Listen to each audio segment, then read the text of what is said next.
তারা যদি সদাচরণ করে তাহলে আমার মনে হয় নির্বাচনে কোনো ঝুঁকি থাকবে না, কোনো শঙ্কা থাকবে না। আমাদের নারীর রাজনৈতিক ন্যায্য অধিকার নিশ্চিত করার জন্য রাজনৈতিক দলগুলো কি করবেন, যদিও নীতিগতভাবে 100 আসন সংরক্ষিত আসন বৃদ্ধি করার কথা বলা হয়েছে, কিন্তু কি প্রক্রিয়া সেই বাদে দ্বিমত আছে। আমরা রাজনৈতিক দলগুলোর কাছে জানতে চাই তারা সরাসরি নির্বাচনের ব্যবস্থা করবেন কিনা, ন্যায়সঙ্গত সহজলভ্য স্বাস্থ্যসেবা তারা নিশ্চিত করবেন কিনা, বিশেষত পিছিয়ে পড়া মানুষদের জন্য। পরিবেশ পরিবর্তনশীল বিশ্ব প্রেক্ষাপটে বাংলাদেশের অবস্থান আমরা যেন আর নতজানু আমাদের যেন বৈদেশিক নীতি না হয়, এবং একই সাথে পরিবেশ রক্ষা, জলবায়ু পরিবর্তন, বৈশ্বিক উষ্ণতার প্রেক্ষাপটে বাংলাদেশ কি অবস্থান নেবে, কি অবস্থা, কি বাংলাদেশের কি তাদের অবস্থান হবে, বাংলাদেশের কি অবস্থান হবে, সেটা আমাদের রাজনৈতিক দলগুলোর কাছ থেকে আমরা সুস্পষ্টভাবে জানতে চাই। আপনারা জানেন যে আপনারা এই এলাকার মানুষ চরমভাবে ঝুঁকির মধ্যে, যে বৈশ্বিক উষ্ণতা, জলবায়ু পরিবর্তন ইত্যাদির কারণে। তো এ ব্যাপারে আমরা রাজনৈতিক দল কাছ থেকে তাদের সুস্পষ্ট অঙ্গীকার চাই। এবং যেটা আমাদের দেশে হয়েছে, আমাদের যে গণতান্ত্রিক মূল্যবোধের চরম অবক্ষয় ঘটেছে, গণতান্ত্রিক মূল্যবোধের চরম অবক্ষয় ঘটেছে, আমাদের রাজনৈতিক সংস্কৃতিতে চরম অবনতি ঘটেছে। আপনারা এখানে অনেকেই আছেন যারা যারা তখন জন্মগ্রহণ করেন নাই। আমাদের যদি ওই যে কারো কারো হয়তো মনে আছে, 1954 সালে আমাদের দেশে একটা নির্বাচন হয়েছিল, যুক্তফ্রন্টের নির্বাচন।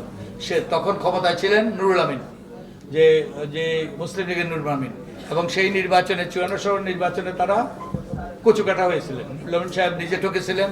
তারা 237টা আসনের মধ্যে মাত্র 9টা আসন পেয়েছিলেন।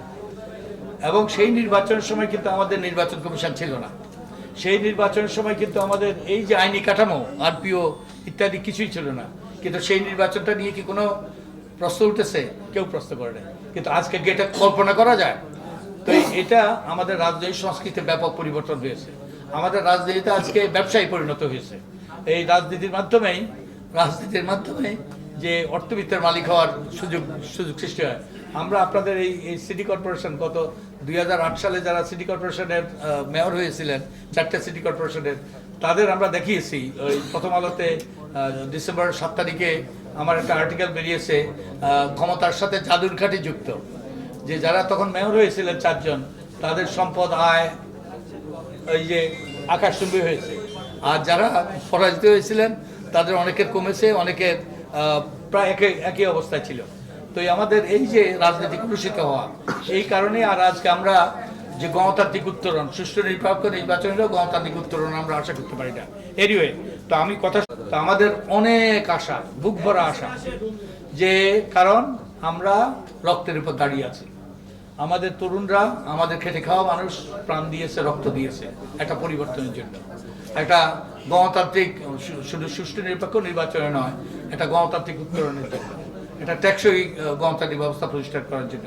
তো আমরা জানতে চাই আমাদের রাজনৈতিক দলগুলো এক্ষেত্রে কি করবেন। তো আমি কথা শেষ করছি।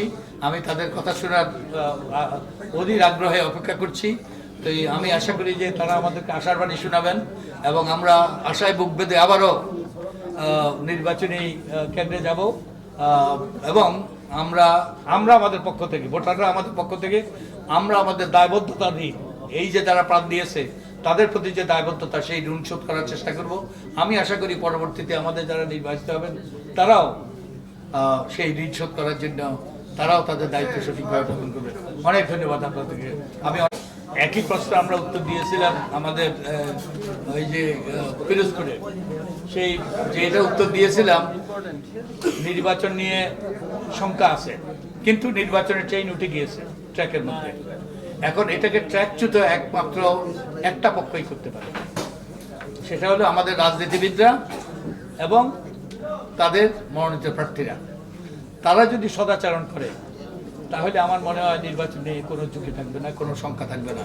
তো আমি আশা করি তারা সদাচরণ করবে, তারা এই যে উত্তাপ উত্তেজনা কমাবে, তারা সহিংসতায় লিপ্ত হবে না, তারা ওই যে ছলে বলে কলে কৌশলে যে এমপি হওয়ার জন্য সেই প্রতিষ্ঠাতে সরে আসবে। আর এখন তো যেটা হয়ে গিয়েছে, রবীন্দ্রনাথের ভাষা বলতে গেলে, তোরা যে যা বলিস ভাই,